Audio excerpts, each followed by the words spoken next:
ఇప్పుడు ఆయన వెళ్ళే మార్గం ఆయనకు తెలుసు కనుక ఏం చేస్తున్నాడంట, శోధిస్తున్నాడు. ఈ శోధనలో సువర్ణంగా మార్చబడటం ఎలాగా? ఎవరైనా మార్చబడ్డారా? మార్చబడితే ఎలా మార్చబడ్డారు సువర్ణంగా? ఈ అడుగులు తడబడకుండా, అడుగులు ఫస్ట్ అడుగు జాడలో నడవడం ఒకటి, నెక్స్ట్ మార్గంలో తొలగిపోకుండా నిలిచి ఉన్నవారు ఎవరైనా ఉన్నారా? నిలిచి ఉన్నవారు లేరు అన్న మాట ధ్యానం చేస్తే నిర్గమాకాండము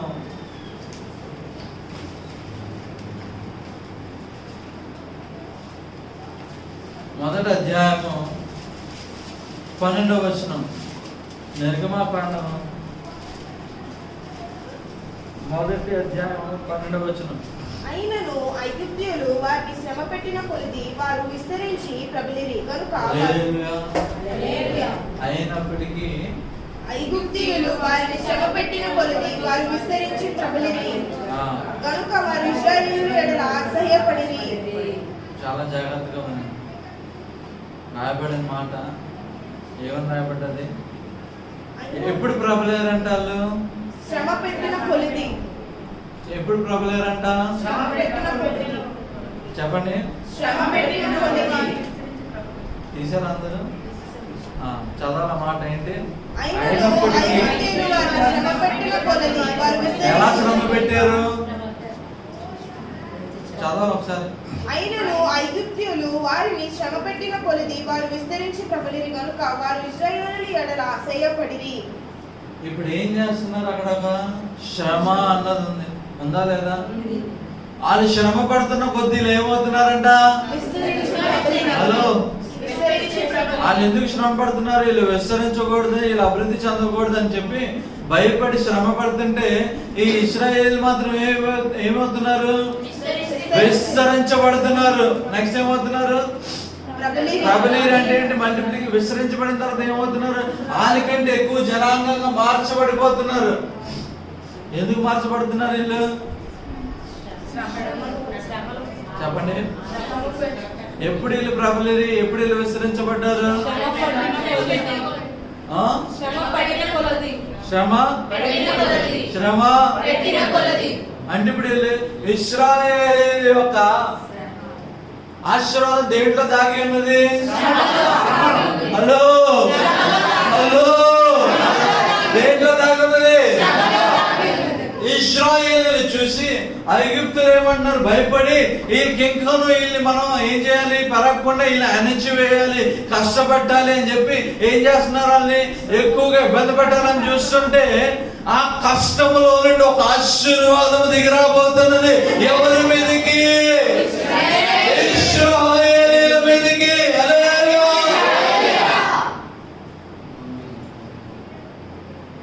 కష్టం పెడుతున్నారు, వెట్టి చాకరీ చేపిస్తున్నారు. వీళ్ళు మల్టిప్లై విస్తరించబడకూడదు, ప్రబలకూడదు అని ఆశపడుతున్నారు. కానీ ఏమవుతుంది? అక్కడంతా దానికి విరుద్ధముగా ఏమవుతుంది? ఆశీర్వదింపబడి అత్యధికముగా.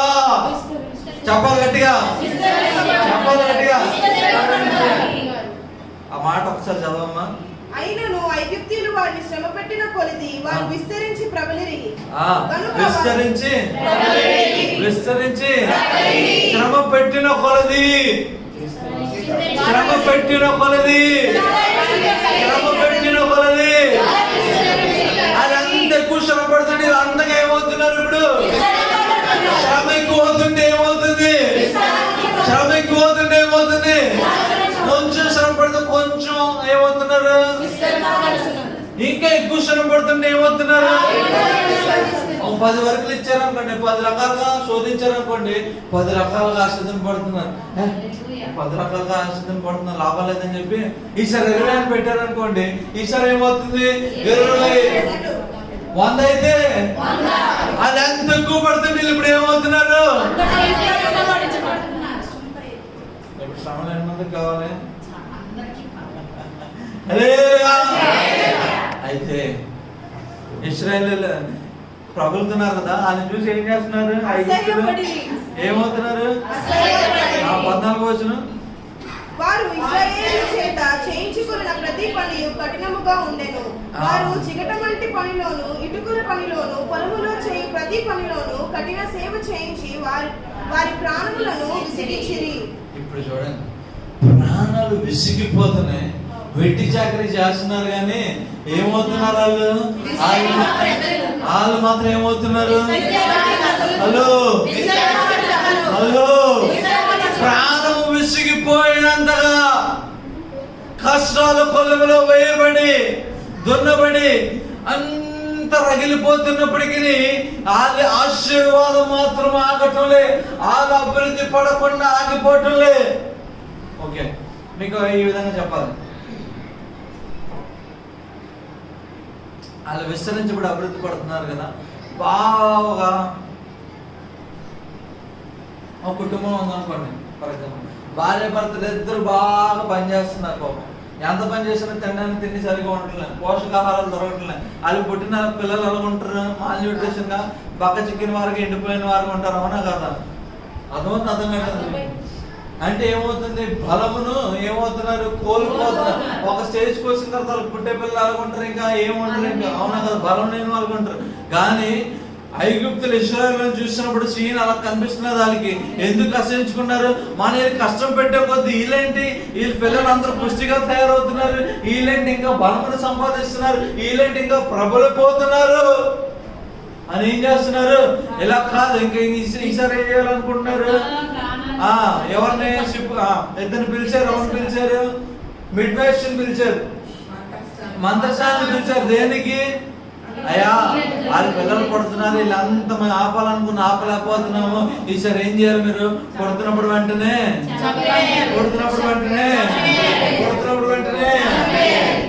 ఇప్పుడు పాప కష్టపెట్టాలనుకున్నది, కానీ కష్టంలో నుండి ఏమొస్తుంది? చెప్పండి, ఆశీర్వాదం. ఇదేంటి కష్టం నుంచి ఆశీర్వాదం ఎలా వస్తుంది? ఏంటి ఇది? వాళ్ళంత కష్టపడుతుంటే వాళ్ళంతగా ఆశ్చర్యింపబడుతున్నారు. వాళ్ళు ఏం చేస్తున్నారు? ఎందుకు అలా విధంగా ఆశ్చర్యింపబడుతున్నారు? ధ్యానం చేస్తే మనకి అర్థమే ఒక సత్యం ఉంటుంది. ఏంటో తెలుసా? వీళ్ళు ఎప్పుడైతే ఐగుప్తు ద్వారా బాగా కష్టపడిపోతున్నారో వీళ్ళంతా ఒక పని చేశారు. ఏం చేశారో తెలుసా? 2వ అధ్యాయము 23వ వచనం. అలాగున అనేక దినములు జరిగిన మీదట ఐగుప్తు రాజు చనిపోయెను. ఇశ్రాయేలులు తాము చేయుచున్న వేటి పనులన్నిటి బట్టి నిట్టూర్పులు విడుచుచు మొరపెట్టుచుండగా తమ వెట్టి పనులను బట్టి వారు పెట్టిన మొర దేవుని యొద్దకు చేరును. ఏం చేస్తున్నారంట? దేవునికి మొరపెట్టగా మొర దేవుని స్టార్టింగ్ లో ఏముంది? అలాగా కొంతకాలం జరిగిందని రాబడదా లేదా? అంటే ఏంటి? ఇప్పుడు మనం చదువుకుని వెట్టి చాకరీ, శ్రమదోపిడి ఇవన్నీ కొన్ని ఏమవుతున్నాయి? కొన్ని దినములుగా అలా జరుగుతూనే ఉన్నాయి. ఆ దినములుగా అలా జరుగుతుంటే ఇశ్రాయేలు ఏం చేస్తున్నారు? రాత్రి అలసిపోయి ఇంటికి వచ్చిన తర్వాత ఏం చేస్తున్నారు? పొద్దున లేచినట్టు ఏం చేస్తున్నారు? విరచుతున్నారు. రాయబడలేదు అక్కడ కన్నీరు విడుస్తున్నారని. కన్నీరు కాదా? నిట్టూర్పును విడుచుచున్నారు. ఆ కన్నీరు, ఆ నిట్టూర్పు ఎక్కడికి చేరినది? ఎక్కడికి? హలో ఆ నిట్టూర్పు దేవుడి దగ్గరికి చేరింది కనుక అబ్బా శత్రువు మిమ్మల్ని అణచివేయాలని చూస్తున్నాడా? మీరు ప్రబలండి. మీ శోధన ఎంత ఎక్కువైతే అంత అత్యధికంగా మీరు ఏమవుతున్నారు? ప్రబలపోతున్నారు. అది చూసి శత్రువు కూడా ఏమవుతున్నాడు? మిమ్మల్ని చూసి భయపడబోతున్నాడు. అయితే ఇదేం చేశారు? దేవుని చెప్పిన మాట ప్రకారం కన్నీరు విడవడం నేర్చుకున్నారు.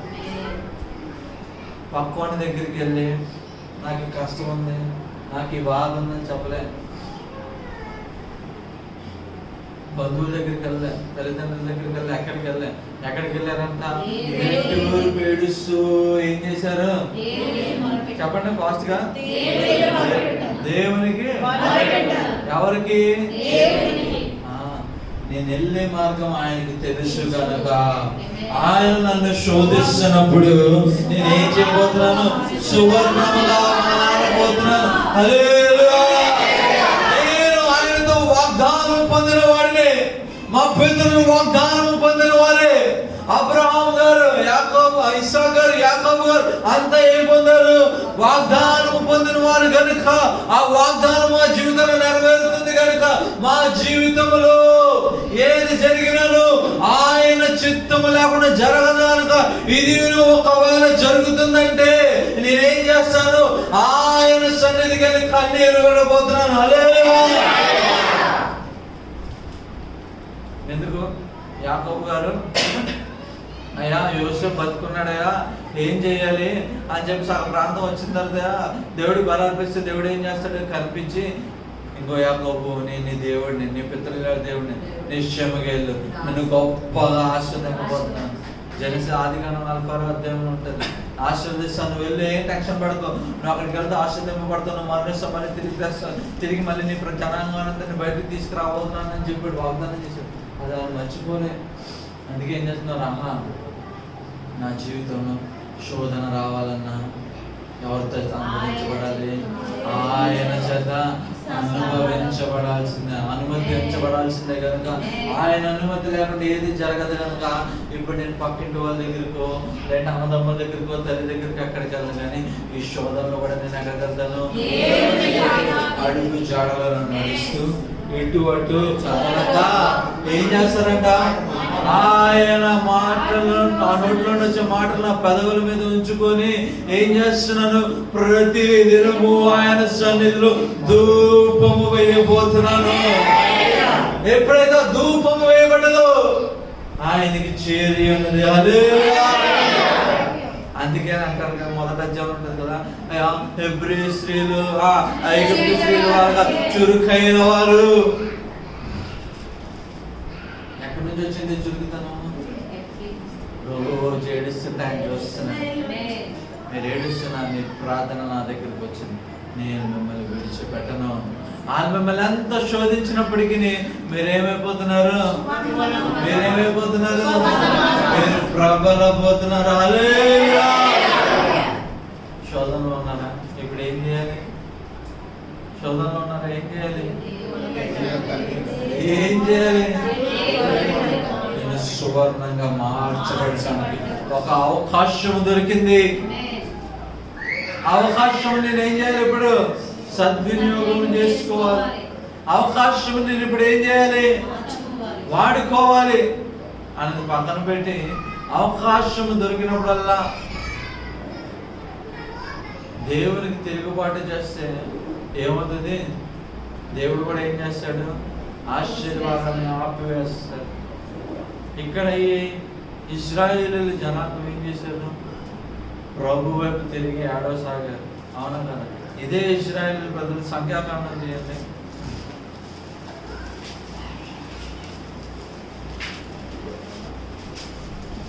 సంఖ్యాకాండం 14వ అధ్యాయం 2వ వచనం. సంఖ్యాకాండం 14వ అధ్యాయం 2వ వచనం. ఇప్పుడు కూడా ప్రార్థన చేస్తున్నారు. మళ్ళీ రాత్రి ఎలుగెత్తి ఏడ్చారు.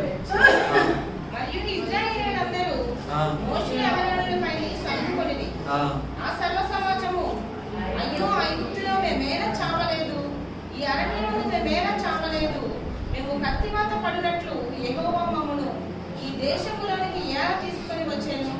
మా భార్యలు మా పిల్లలు కొల్లపోవుదురు. తిరిగి ఐగుప్తుకు వెళ్ళుట మాకు మేలు కాదా అని వారితో అని. ఇప్పుడు చూడండి, ఇప్పుడు కూడా ఒక చిన్న సమస్య ఉన్నారు. కానీ ఆ జనాంగానికి ఈ జనాంగానికి ఒక వ్యత్యాసం. ఆ జనాంగం ఏం చేస్తున్నారు? కన్నీరు విడుస్తుంటే ఆ మొరను దేవుడు ఆలకించేవాడే ఉన్నాడు. వీళ్ళు కన్నీరు విడుస్తున్నారు శ్రమలో. కానీ ఎవరి మీద కన్నీరు విడుస్తున్నారు? ఆ నడిపించే నాయకుల మీద, దేవుల మీద ఏం చేస్తున్నారు? అనుకుంటున్నారు. అంత వ్యత్యాసం ఉన్నది. రెండు జనాంగాలను చూపిస్తున్నాను, మీకు అర్థమైందా? రెండు జనాంగాల పరిస్థితులు ఒకటే. ఏమవుతున్నారు? శోధనలో ఉన్నారు. కానీ ఒక జనాంగం మాత్రం వెలుగెత్తి ఏడిచి ఆ ధూపము ఆయన సన్నిధికి చేరినట్లుగా చూస్తున్నాం. ఇంకొక జనాంగం యొక్క కన్నీరు రాత్రంతా వెలుగెత్తి ఏడిచారు. కానీ ఏం చేస్తున్నారంట? ఈ జనాంగం యొక్క ప్రార్థన కూడా దేవునికి చేరి ఉన్నది. ఎక్కడ చేరి ఉన్నది తెలుసా? 28వ వచనం చదవండి.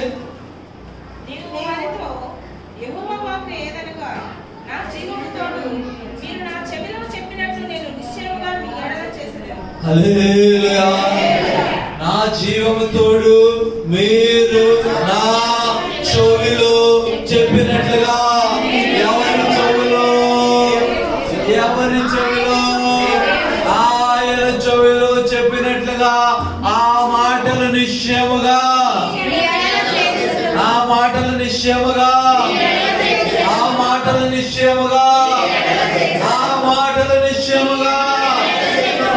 ఏంట మాటలు? ఆమె చనిపోతేనే బాగున్నా, మా పిల్లలందరూ ఏం చేయాలి, భార్య పిల్లలందరూ ఏమైపోతారు, కొలబడిపోతారు, మేము కత్తితో చచ్చిపోతాం, ఐగుప్తు బాగాలేదా? వీళ్ళు కూడా రాత్రుండా ప్రయాసపడి ఏడిచి ప్రార్థన చేసిన వారే. వీళ్ళ ప్రార్థన కూడా చేరి ఉన్నది. కానీ వీళ్ళ ప్రార్థనలో ఏముంది తెలుసా? ఏముంది? వ్యతిరేకత ఉన్నది. ఏమున్నది?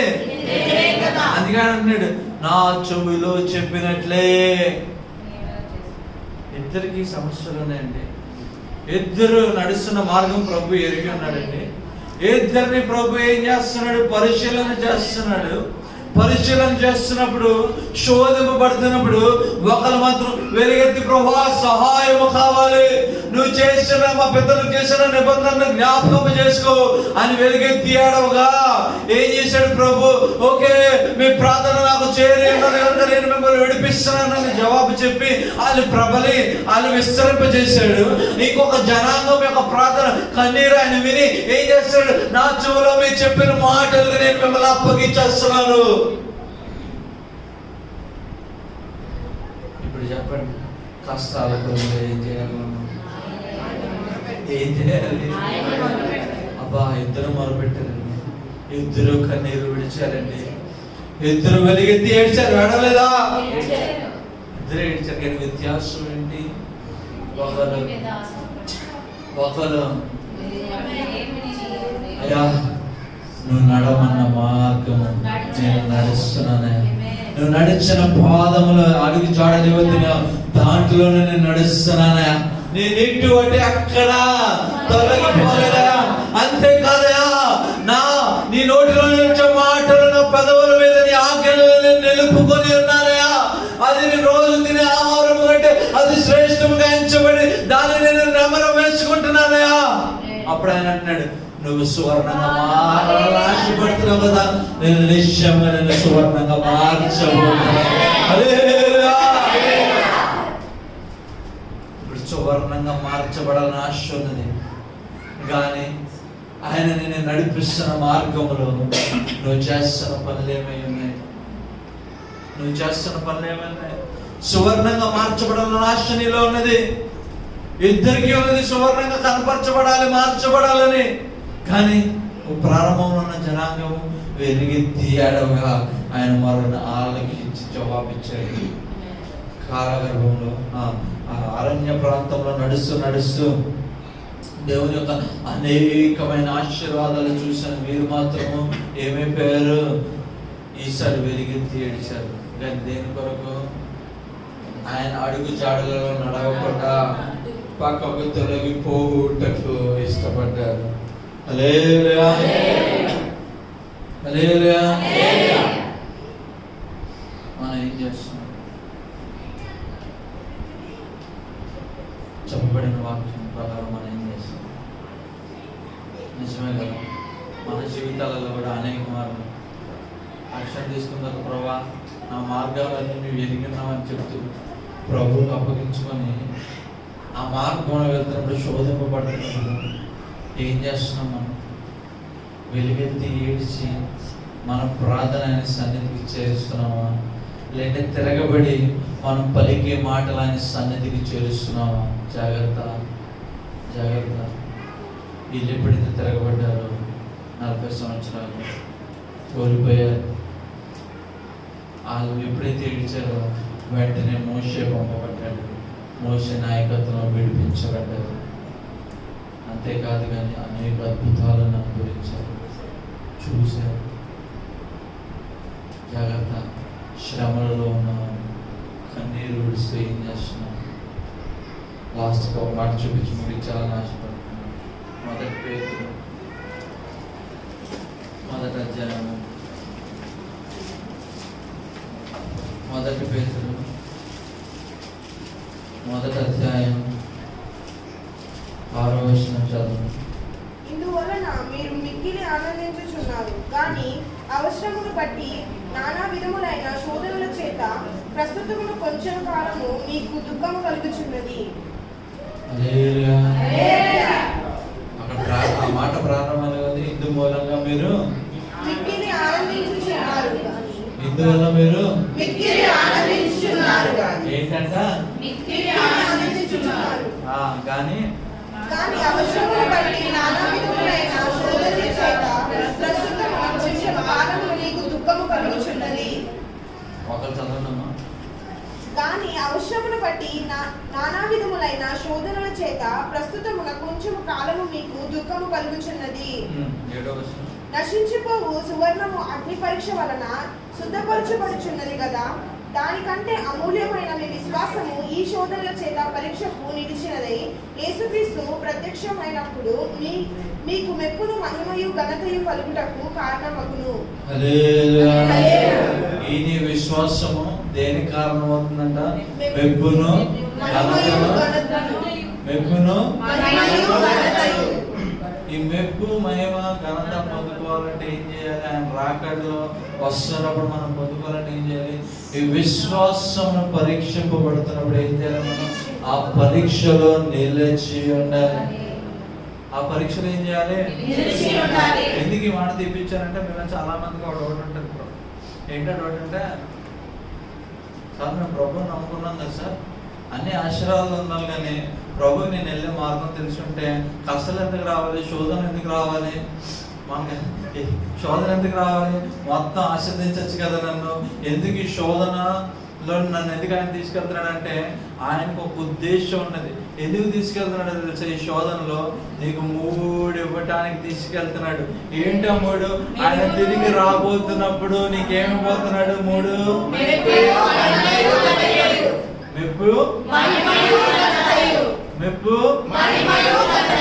ఈ 3 నీకు అవసరం లేదనుకుంటే ఈ శ్రమల కొలుములో నిన్ను ఆయన వేస్తున్నప్పుడు, నీ విశ్వాసాన్ని పరీక్షిస్తున్నప్పుడు ఏం చేయాలి? నువ్వు ఏం చేయాలి? నిలవకుండా పారిపోవాలి.